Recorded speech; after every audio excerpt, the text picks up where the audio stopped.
감사합니다.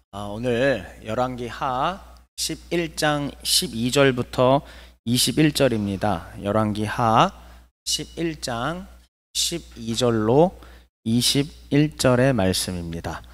그러나 오늘 성경 낭독은 없습니다. 길어서 또 지난주처럼 똑같이 이렇게 하면서 하는 걸로 제가 바꿨거든요. 그러니까는 또 잘 따라와 주시면 되고요.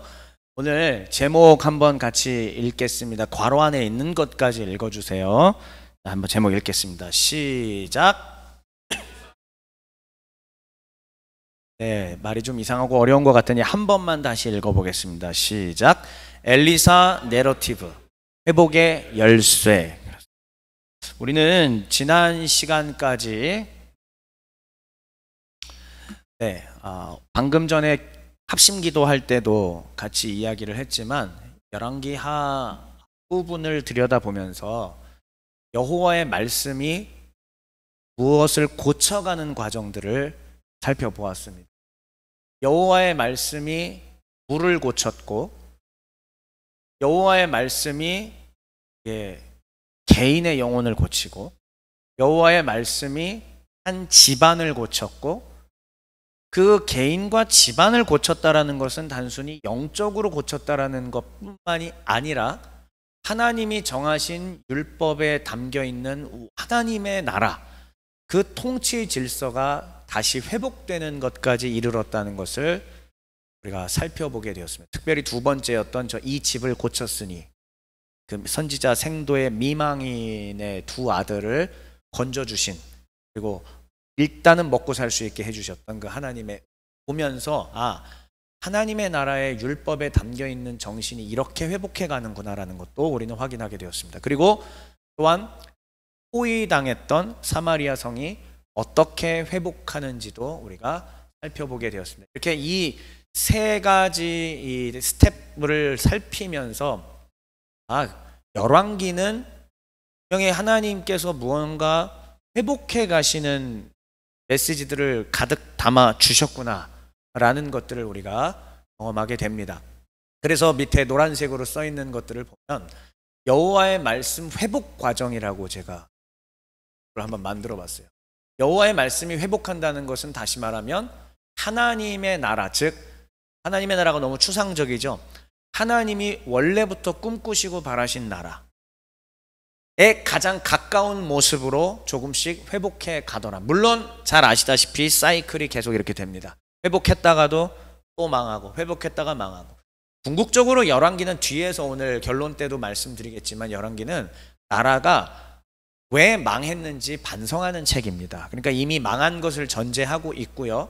결국은 하나님의 회복이 완전하지 못했다라는 것을 이미 전제하고 있기 때문에 여기서의 회복을 전한다 할지라도 그것이 완전한 회복이 될 수 없다는 것을 우리가 머리 한켠에는 기억을 해 두어야 합니다. 하지만 완전한 회복이 없다면 우리가 하나님을 왜 믿고, 우리가 하나님을 왜 섬기고, 우리가 기독교 신앙을 왜 가지고 살아갈까요?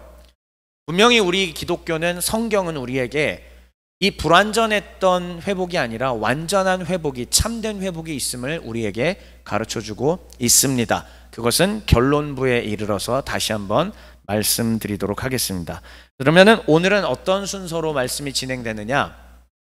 엘리사 내러티브라는 명칭을 제가 사용을 했는데요. 미리 좀 말씀드릴게요. 열왕기를 지금 벌써 오늘이 4번째 시간인데 오늘이 가장 위기였습니다.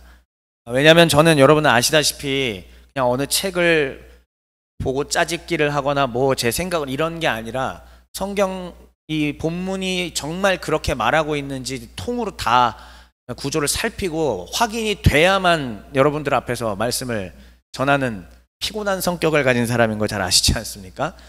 근데 엘리야가 하늘로 올라가고 이제 엘리사 시대가 열렸잖아요. 근데 엘리사 시대에 대한 것이 제가 계속 안 그려지는 거예요. 여러분들한테 이렇게 뭐 물을 고쳤다, 집을 고쳤다, 성을 고쳤다라고 큰 틀은 얘기하긴 했지만 조금 더 디테일하게 이것이 풀려야만 자신 있게 우리 가족들 앞에서 성경을 강론할 수 있을 텐데 이게 풀리지 않아서 너무나 괴로웠습니다. 그래서 하나님 앞에 도와주십시오, 살려주십시오, 가르쳐 주십시오 이렇게 하면서 결국은 해냈습니다. 결국은 오늘 해내서 2시간 자고 지금 2시간 자고 다시 여러분들 앞에 서게 된 겁니다. 그래서 일단은 엘리사 내러티브라는 저 말, 그리고 괄호 열고 맥락이라고 되어 있는데, 엘리사 이야기가 열왕기하 3장부터 13장까지예요. 그래서 이 11장 정도 되는 이 분량이 어떤 식으로 배치가 되어 있는지 파헤쳐냈습니다. 파헤쳐냈고요. 거기에서 메시지가 들어 있습니다. 이미 여러분 그걸 아셔야 돼요. 성경이 정말 영감된 하나님의 말씀으로 믿는다면 정말 이렇게까지 디테일하게 봐야 합니다. 그랬을 때 하나님이 진짜로 영감하셨고 하나님이 역사하신다는 걸 경험할 수 있습니다. 오늘 제가 다시 한번 그것들을 여러분들한테 좀 보여드리도록 하고요. 그리고 우리 성경 낭독 없이 지나갔잖아요. 열왕기하 11장 12절부터 21절의 말씀 풀이를 좀 하고요. 마지막으로 엘리사 내러티브 회복의 열쇠라는 내용으로 말씀을 마무리 짓도록 하겠습니다. 자, 그러면 첫 번째로 엘리사 내러티브의 맥락에 대해서 함께 나누도록 하겠습니다. 글씨가 혹시 보이세요? 네, 김예종 성도님은 그쪽으로 화면을 보시면 되죠. 예, 고맙습니다. 자, 이게 정말 힘들었습니다. 결국은 3장부터 13장까지 전체가 확인이 돼야만. 배성도님 보여요? 안 보이면 뒤돌아서 저 화면 네, 하여튼 잘 좀 보시면 되고요. 이게 3장부터 13장까지 도대체 어떻게 돼 있는 거지? 도대체 하나님은 여기다 뭘 담아 놓으셨지?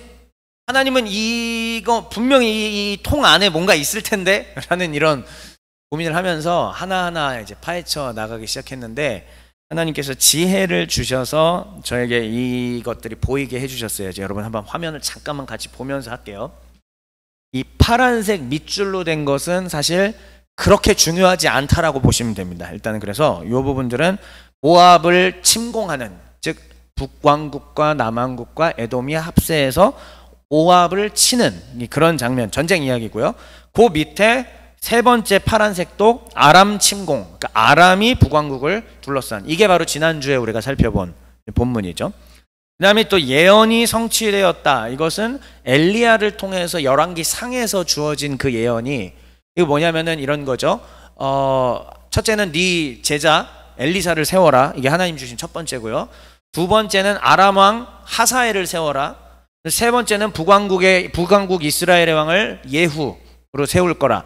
요거가 하나님이 주신 세 가지 예언이 있는데, 일단 첫 번째는 됐었죠. 엘리사를 먼저 불러냈잖아요. 근데 나머지 두 개가 실현이 안 됐는데, 아람 왕을 베나닷에서 하사엘로 바꾸는 거 하나, 그 다음에 북왕국의 왕이 예후로 정권 교체가 되는 장면까지가, 나머지 두 개가 성취되는 장면이 바로 이제 여기서 주어지게 됩니다. 그리고 13장, 12, 13장은 엘리사가 마지막으로 이제 하늘에 별이 되는 그런 장면이니까요.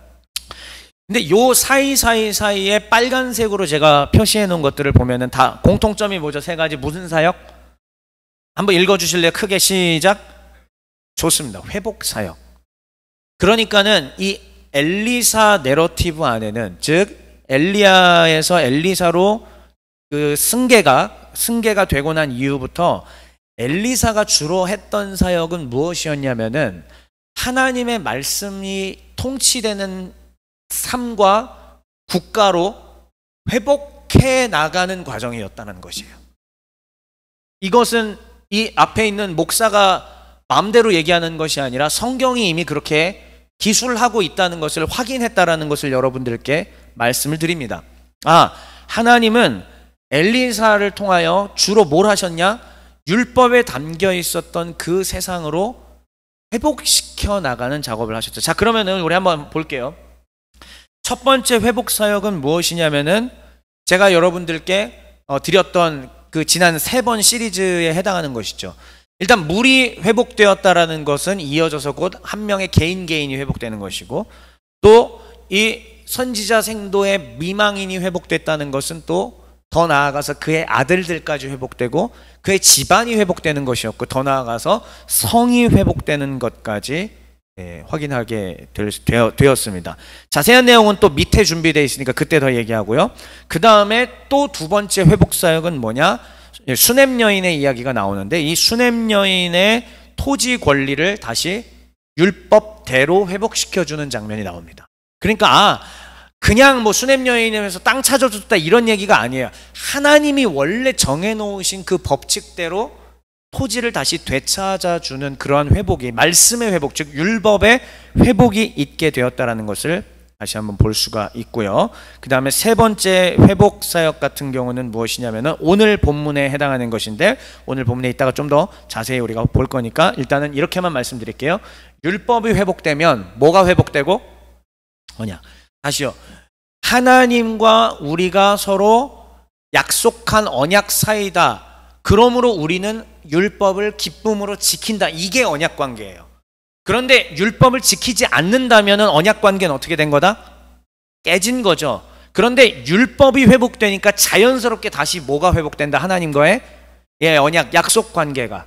이게 회복이 된다는 것을 확인할 수 있었던 것이고요. 그 말은 뭐냐? 결과적으로는 우리에게 뭐가 주어진다? 하나님으로부터 말미암는 샬롬, 평강. 사실 성경이 말하고는 있는 계속 중심되는 주제가 샬롬의 회복이에요.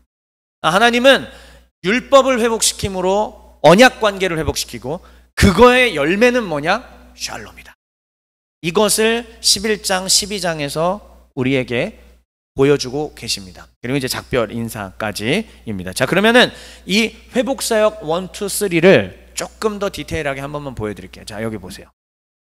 첫 번째 회복사역을 보면은요, 첫 번째 2명의 여인이 등장합니다. 한 명의 여인은 우리가 이미 살폈습니다. 누구요? 선지자 생도의 미망인입니다. 이 사건이 끝나고 난 뒤에요, 곧바로 누가 나오냐면은 수냄 여인이라고 나와요. 이분은 나이가 많았어요. 나이가 많은데 아이가 없어요. 근데 늘 엘리사 선지자를 너무 잘 도와주고 집도 내주고 쉴 수 있는 숙소도 내주고, 그러니까 너무 고마우니까 도대체 이 집안을 위해서 내가 뭘 해줄 수 있을까라고 엘리사가 고민하고 있는데, 그 사환이 아이가 없답니다. 그래서 그러면은 하나님의 은혜로 하나님께 기도하여 아이가 생기게 되는. 자, 그러니까는 2명의 여인을 사실 보여주고 있던 거예요. 2명의 여인 둘 다 가난합니다. 첫 번째 여인은 물리적으로 가난해요. 당장 먹고 살 게 없어서 아들 2명마저도 노예로 뺏길 것 같은 그러한 진짜 물리적인 가난이었고요. 수냄 여인이 겪은 가난은 뭐냐면은 마음의 가난이에요. 주변 사람들은 다 아이 잘 키우고 뭐 애 건강해서 이렇게 했을 텐데 나는 무엇인가? 나는 무엇인가? 사실은 요즘에 또 불임, 난임 어떻게 표현해야 될까요? 많이 있으십니다. 제 주변에도 우리 동료, 우리 형님, 목사님들 보면은요, 꽤 있으세요. 그걸로 인해서 너무 가슴 아파하고 괴로워하고 그런 것들을 보게 됩니다. 자, 그러니까 물리적으로 가난하던 심적으로 가난하던 어쨌든 가난한 2 여인이 있었는데, 하나님의 회복이 어떤 식으로 이루어졌느냐? 이 여인은 물리적 가난이 해결되었고요. 이 여인은 아들을 주심으로 말미암아 마음의 가난이 해결됐어. 그런데 아들이 곧바로 죽어버리네요. 그럼 완전히 이제 하나님 못 믿고 막 이렇게 되겠죠? 그런데 다시 살아나게 되는 것을 통하여 한 번 더 하나님의 역사가 얼마나, 하나님의 권능이 얼마나 대단하신지, 우리 아버지 하나님의 능력이 어떤 건지를 확인시켜주는 여인 2명의 회복이 있었습니다. 선지생도들이 계속 등장합니다. 아까 살펴봤던 여인 첫 번째는 선지생도의 아내였죠. 그런데 그 이후로도 열왕기하는 계속 뭘 보여주고 있냐면 말씀 사역자들인 선지생도들이 끊임없이 등장하더라고요. 근데 이들이 어떤 처지로 등장하냐면 흉년으로 인하여 다 가난해. 먹을 게 없어. 그런데 그때마다 하나님의 기적으로 식량이 공급됩니다.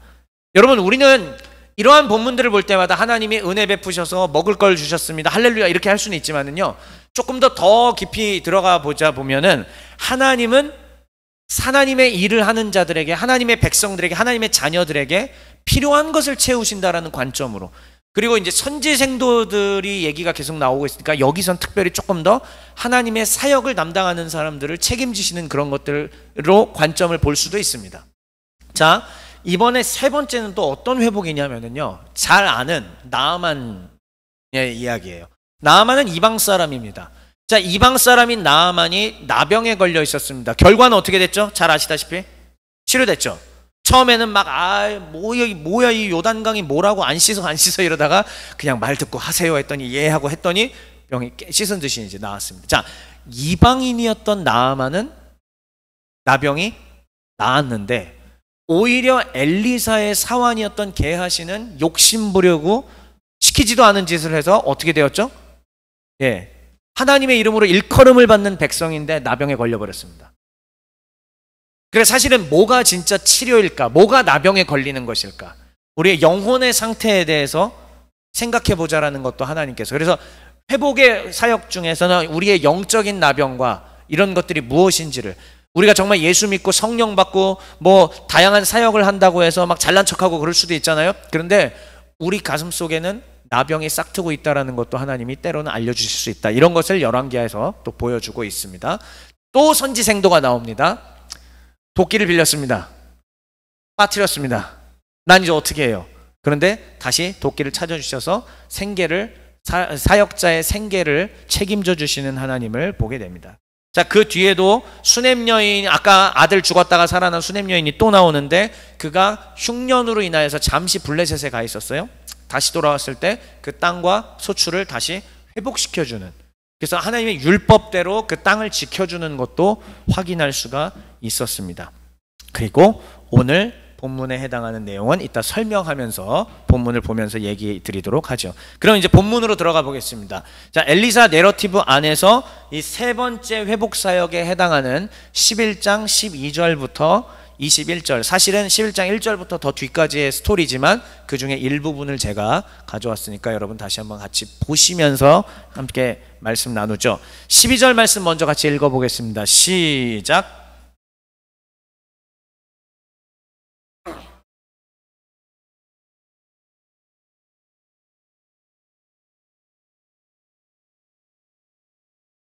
여기는 배경이 좀 많이 들어있는데, 많이 이제 그 앞부분을 다 읽지를 않았기 때문에 아주 간단하게 조금 더 이야기를 이해하기 쉽게 설명을 드리도록 할게요.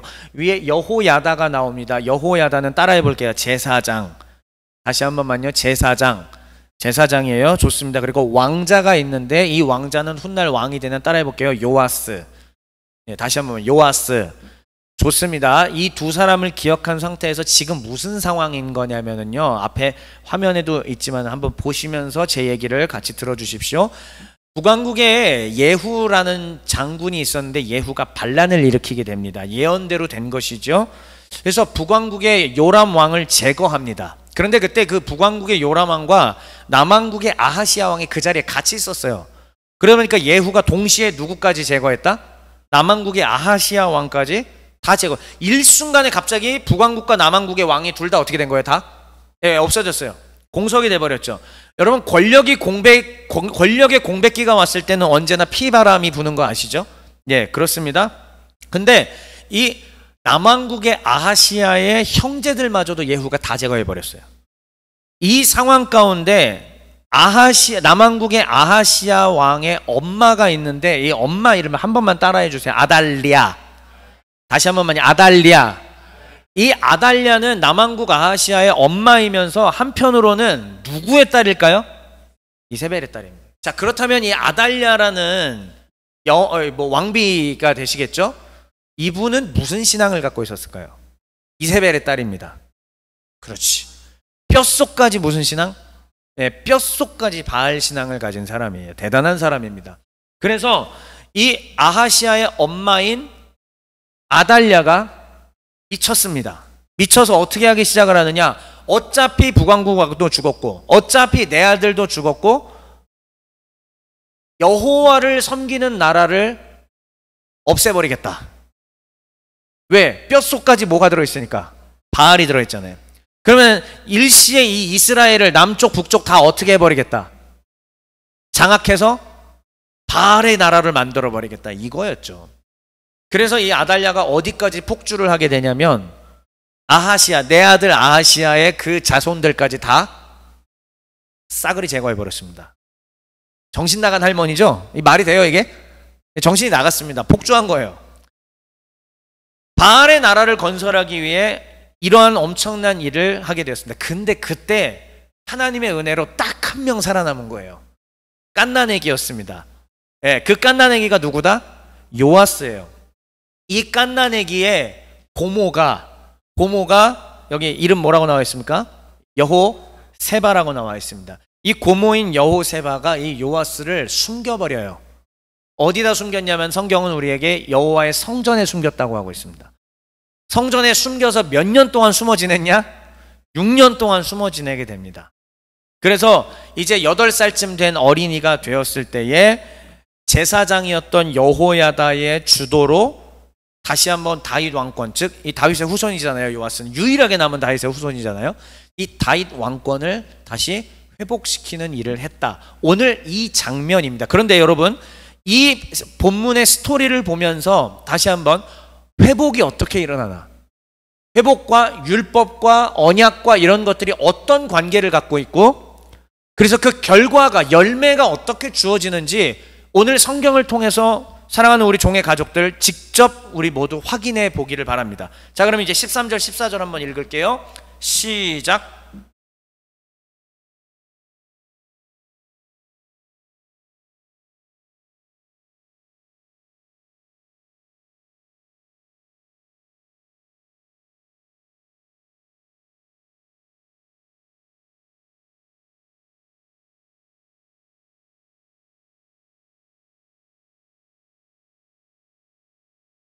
하나님의 여호와의 이름으로 일컬음을 받는 나라를 바알의 나라로 만들려고 했던 그 획책이 들통이 나버리게 된 겁니다. 걸렸어요.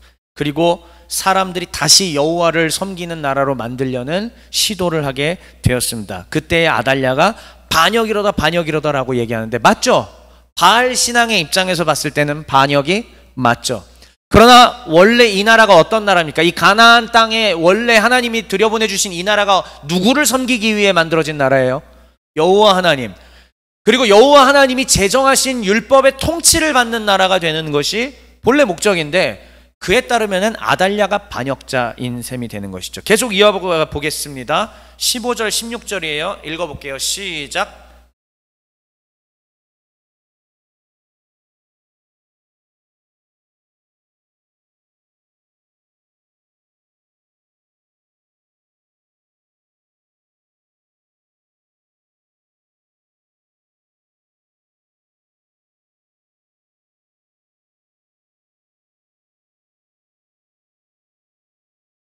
아달랴는 결국, 아달랴와 그를 따르는 자들은 피해 숙청을 당하게 됩니다. 뭐 잔인하다고요? 여기는 지금 문맥이 그걸 잔인하다고 볼 수 있는 장면이 아닙니다. 아달랴는 아들의 후손들까지 다 죽인 사람입니다. 그리고 여호와 신앙을 말살시키려고 한 사람입니다. 미안하지만 잔인해 보여도 뿌리까지 뽑아내는 것이 하나님의 나라를 위한 길이 될 것입니다. 자, 이어서 17절에서 19절 말씀 보겠습니다. 자, 먼저 17절 먼저 읽어볼게요. 시작.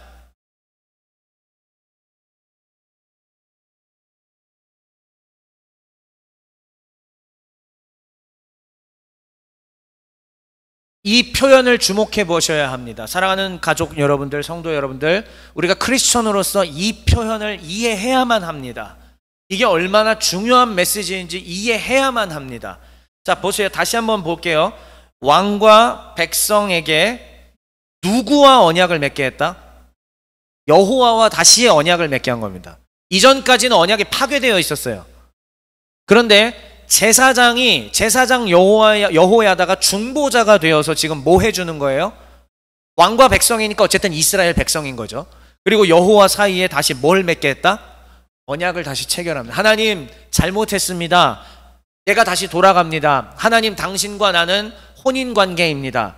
내가 하나님 당신 앞에 이제는 정절을 지킬 것이며 하나님 당신의 백성으로서 내가 충절을 지킬 것입니다 라고 하는 공식적인 서약의 언약, 여호와와의 언약을 맺게 되는 그 세레모니를 취하게 된 겁니다. 다시요. 누가 중보했다고요? 아니에요. 중보는 누가 해줬어요 지금? 제사장 여호야다. 그렇죠. 제사장이 해줬습니다 지금. 자, 그래서 그 결과가 뭐예요? 누구의 백성이 된다? 여호와의 백성이 되게 하는 거예요. 언약이 이렇게 중요한 거예요. 구약 성경 내내 우리에게 언약에 대한 중요성을 보여주고요. 신약도 마찬가지예요. 새 언약이잖아요. 신약이 다른 말이 아니잖아요. 새 언약이에요. 하나님의 새로운 백성이 되었다라는 뜻입니다. 언약이 이렇게 중요한 겁니다. 그래서 여호와의 백성이 되게 하고, 그 다음 또 하나, 세 번째 문구 한 번만 다시 소리내서 읽어볼게요. 세 번째 문구, 왕과 백성. 시작.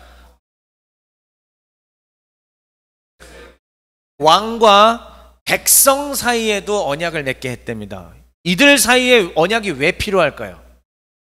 언약을 맺었다라는 것은 여러분 의무가 부과되는 거예요. 그러면은 왕과 백성이 언약을 맺었다라는 것은 백성도 의무가 뭐 세금도 내야 되고 뭐 해야 되는 의무가 있죠. 근데 왕에게도 의무가 주어지는 겁니다. 사랑하는 가족 여러분들, 왕에게 주어지는 의무는 뭘까요? 지난주에도 강론 때 얘기했습니다. 제가 왕에게 주어지는 의무. 원래 왕을 하나님이 왜 세웠죠? 그렇지. 하나님의 법대로 백성들이 지킬 수 있도록 판을 깔아줘야 돼요. 본인이 먼저 율법의 등사본을 옆에다 놓고 날마다 읽고 묵상하면서 지켜야 됩니다. 그래서 그 모습을 백성들이 보고 따르게 해줘야 돼요. 그랬을 때에 이 나라가 여호와와의 언약 관계가 유지되어서 이 시스템이 잘 굴러갈 수 있게 된다는 말씀입니다. 잠깐만요. 이 일을 지금 누가 중보자가 돼서 해줬다고요? 제사장 여호야다가. 제사장은 참고로 뿔에 담긴 기름으로 기름 부음을 받은 자입니다. 왕도 기름 부음을 받은 자입니다. 그렇게 하나님의 특별한 기름 부음을 받아서 세워진 자입니다. 좋습니다. 자, 이렇게 하나님과의 언약 관계가 회복돼서 여호와의 백성이 되었을 때에 열매가 드디어 이제 뭐가 액션이 이제 취해지게 돼요. 18절 말씀 한번 읽어볼게요. 시작.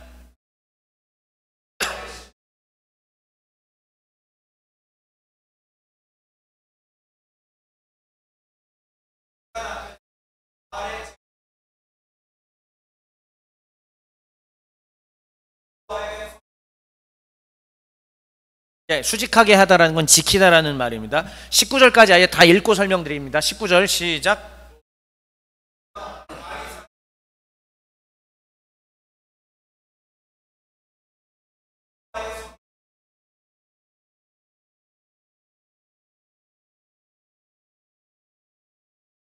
좋습니다. 이제 오른쪽 화면을 보시면서 정리해보죠. 제사장 여호야다는 하나님의 나라가 무엇인지 시스템을 정확히 이해한 사람입니다. 하나님의 나라가 어떻게 작동되는지 그걸 회복시키기 위해서 시스템을 이해하고 그 일을 이행한 사람입니다. 결국은 왕의 역할을 뭐 시켰다? 왕의 역할을 정상화시킨 겁니다. 하나님이 다윗의 후손으로 왕을 세운다고 했고요. 그 왕의 역할은 뭐냐면 백성으로 하여금 여호와와의 언약 관계를 지키도록 율법을 정확하게 가르치고 교육하고 백성들이 율법대로 살 수 있게 판을 깔아주고 만들어주는 사람, 본인이 먼저 여호와를 경외하며 하나님께 숭배할 수 있는, 하나님을 경배할 수 있는 사람, 그게 왕이죠. 그런데 아달랴가 지금 왕의 역할을 하고 있었고, 그 이전에 아하시아 왕이나 아니면 또 요람 왕이나 그 이전에 북왕국에 또 아하시아가 또 있어요. 북왕국의 아하시아나 그의 아버지였던 아합 왕까지 이 오므리 왕조 제4왕조 오므리 왕조가 이어지는 내내 무슨 상황이었느냐? 엉망진창이었다는 뜻입니다. 그 누구도 여호와를 경외하지 않았고 율법을 지키지 않았고 모든 게, 그러니까는 시대가 어떻게 됐느냐? 흉년의 시대요. 율법은 파괴돼서 하나님의 법대로 지켜지지 않고 두 아들을 이스라엘 백성을 노예로 잡아가려고 하는 율법의 정면으로 배치되는 일들이 횡행할 수밖에 없게 된 것이죠. 여호야다는 이걸 정확히 이해했기 때문에 다시 하나님 앞에 돌아가자. 그러려면 왕이 제대로 서야 된다. 그래서 요아스를 그렇게 세워놓은 것이죠. 그 결과 백성들이 어떻게 해요? 바알 신당 허물기, 바알 제단 허물기, 바알 우상 허물기. 어쩌면 우리의 교회들이, 저도 마찬가지고요, 성경을 가르치는 저 같은 사람들이 먼저 제사장 여호야다처럼 하지 않고 또 요아스 왕처럼 또 그 훗날에 있을 히스기야 왕처럼 요시야 왕처럼 하나님 앞에 엎드리지 않은 채로 주의 백성들에게 자꾸 바알의 신당을 허무세요, 제단을 허무세요, 우상을 허무세요라고 이런 말만 했기 때문에 거기에서 괴리가 온 것이 아닌가라는 아픔을 갖고 있습니다. 전 늘 그래서 하나님 앞에 먼저는 내가 이 역할을 감당하자, 시스템을 정확히 이해하고 여호와의 백성들에게, 우리는 신약 백성들이니까 예수 그리스도의 백성들에게 하나님의 언약 백성으로 살 수 있게 도와줘야 된다. 내가 먼저 그렇게 돼야 된다라는 그 일념을 갖고 이 사역들을 감당해 오고 있습니다. 그랬을 때에 주어지는 열매는 전 자연스럽게 바알의 신당 허물기, 제단 허물기, 우상 허물기로 이어지지 않을까 생각됩니다. 그러나 그러기 은혜를 깨달았으면은 우리가 인위적인 노력을 가해서라도 저런 것들을 제거할 수 있어야 할 것입니다. 자, 언약 회복됐죠? 백성들이 이제 모든 우상들을 다 내어 쫓죠? 결과 마지막 구절이죠. 20절 21절 읽어볼게요. 시작.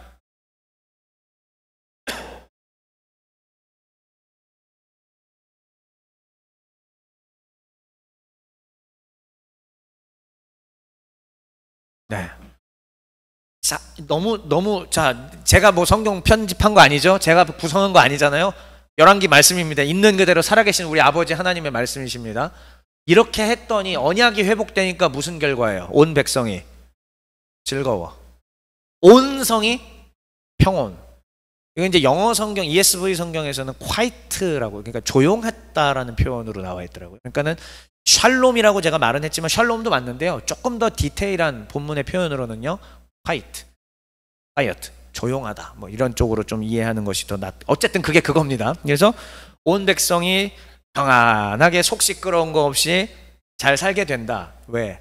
아버지 하나님의 은혜와 은총 가운데 섰기 때문에, 이런 얘기입니다. 그래서 저는 이 마지막 표현을, 저 오른쪽에 마지막 표현을 여러분들이 같이 주목해 주길 바래요. 자, 악의 세력이 읽어볼게요. 시작.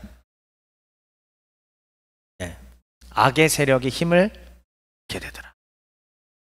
그러니까 흑암의 권세를 쫓아달라고 우리가 기도도 하고 막 내어 쫓는 선포기도 저도 하는데, 궁극적으로 그것이 되려면은 떠나가라가 먼저가 아니라 내가 사실은 바알 신당과 제단을 쌓고 있는 것들을 먼저 보고 없애야 되고요.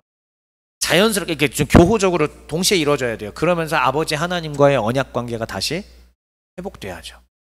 우리가 이러한 것들을 행하지 않은 상태에서 나에게 역사하고 있는 악의 세력이 힘을 잃길 바라는 것은 운동하지 않고 밥량을 줄이지 않고 살 빠지기를 바라는 것과 같은 위치일 겁니다.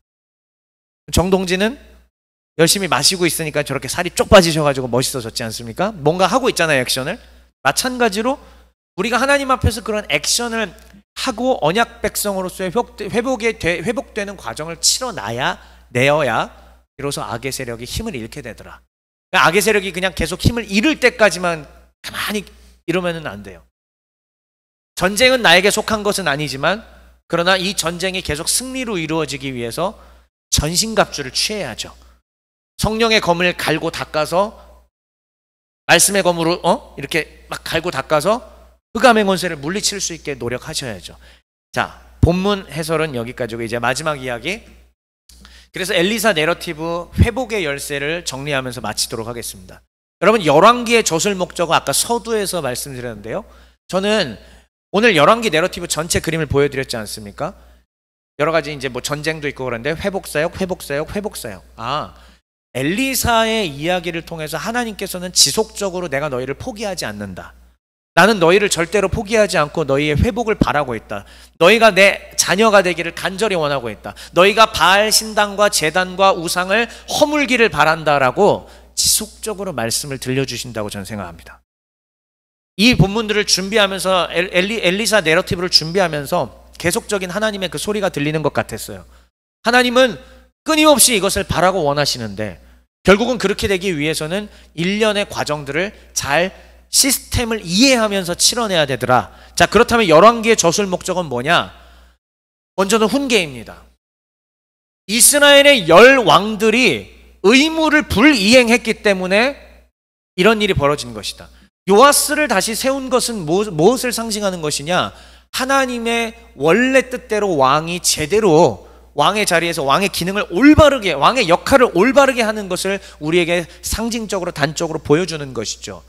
그러니까는 이렇게 되면은 온 백성이 어떻게 되었다 아까? 온 백성이 즐거워하고 온 성이 평온하였더라. 이 결과가 주어지는 거예요. 그런데 이스라엘의 10왕들이 의무를 불이행했기 때문에 모든 문제들이 발생한 것이다. 열왕기는 바로 문제의 해결이 거기에 있다는 것을 우리에게 가르쳐 주는 것이죠. 한편으로 이것을 읽는 독자들인 이스라엘 백성들에게 또한 뭘 해주는 것이냐? 정신을 재무장하도록 독려해 주는 기능도 하고 있는 것입니다. 그래서 저는 이것을 합쳐서 그냥 따라해 볼게요. 훈계. 다시 한번 훈계.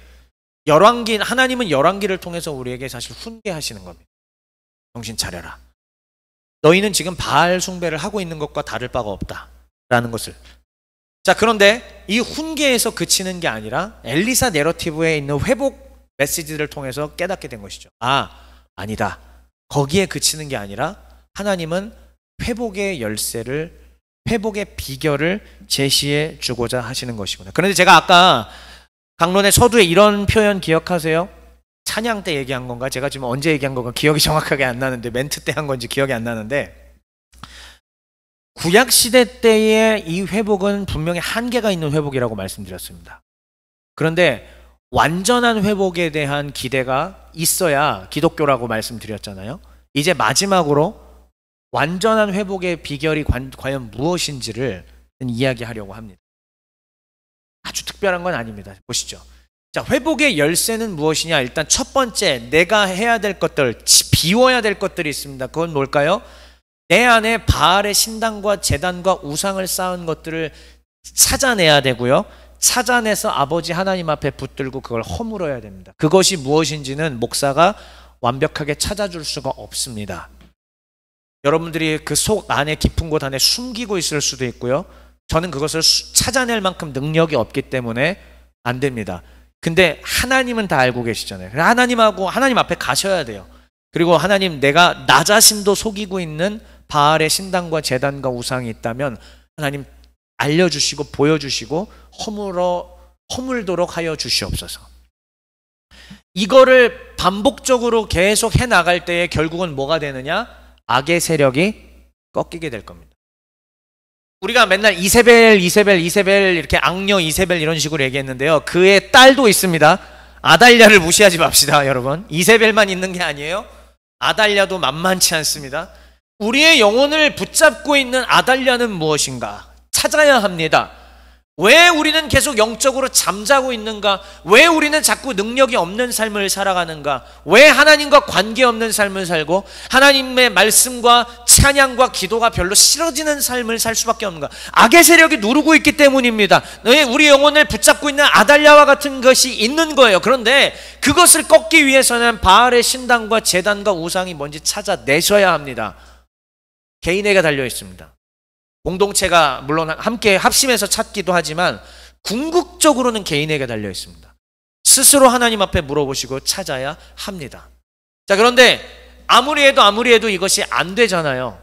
그래서 우리는 아까도 얘기했지만은요, 이 전쟁에서 승리하기 위해서는 이미 완전한 승리를 거두신 분을 의지할 때에 비로소 가능해집니다. 인간 제사장 기름 부음 받은 여호야다도 완전하지 않고요, 요아스도 완전하지 않고요, 히스기야도 완전하지 않고요, 요시야도 완전할 수가 없었습니다. 제 아무리 대단한 엘리사 선지자도 결국 죽습니다. 완전하지 않습니다. 죄도 짓습니다. 그런데 영원한 기름 부음 받으신 그리스도라는 말 자체의 뜻이 뭐예요? 기름 부음 받은 자. 우리의 기름 부음 받으신 예수 그리스도께서는 불완전한 인간 왕도 아니고 불완전한 인간 제사장이 아닌 완전하신 왕이십니다.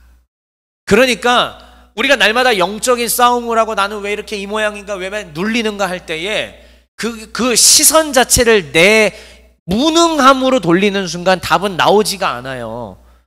계속 어디로 가야 되느냐? 아버지 하나님, 그의 아들 완전하신 예수 그리스도 앞에, 죽었다가 다시 살아나셔서 지금도 살아계신 분, 사망과 죄를 이기신 분, 권세와 능력을 가지신 분, 마침내 다시 오셔서 모든 죄와 사망의 권세를 깨시고 영원한 하나님의 나라를 이루실 분, 그래서 완전하신 아버지 하나님과의 영원한 언약 관계를 누릴 수 있도록 영원한 중보자가 돼 주실 분, 그의 이름 예수 그리스도. 그 예수 그리스도 앞에 다 아뢰며, 그 예수 그리스도 앞에 다 토설하며, 그 예수 그리스도 앞에 모든 것들을 내려놓고 나아갈 때에 비로소 이 험난한 세상 가운데 완전한 회복을 맛볼 수 있게 될 것입니다. 사랑하는 종의 가족 여러분, 그 완전한 은혜를 함께 누리는 저와 여러분 되시기를 주의 이름으로 축원합니다. 메시지 같이 읽겠습니다. 시작. 오 하나님, 회복의 열쇠를 내게 허락하소서. 그동안의 나의 의무 불이행을 용서하시고 이제부터 주의 자녀, 자기 이름 박재협으로 살아가게 하소서. 한 번만 다시 합시다. 땡땡땡은 자기 이름이에요. 자, 이미 알 거라고 생각했는데 머뭇머뭇거렸습니다. 한 번만 다시 하나님 앞에 간구합시다. 시작. 오 하나님, 회복의 열쇠를 내게 허락하소서. 그동안의 나의 의무 불이행을 용서하시고 이제부터 주의 자녀 박재협으로 살아가게 하소서. 아멘.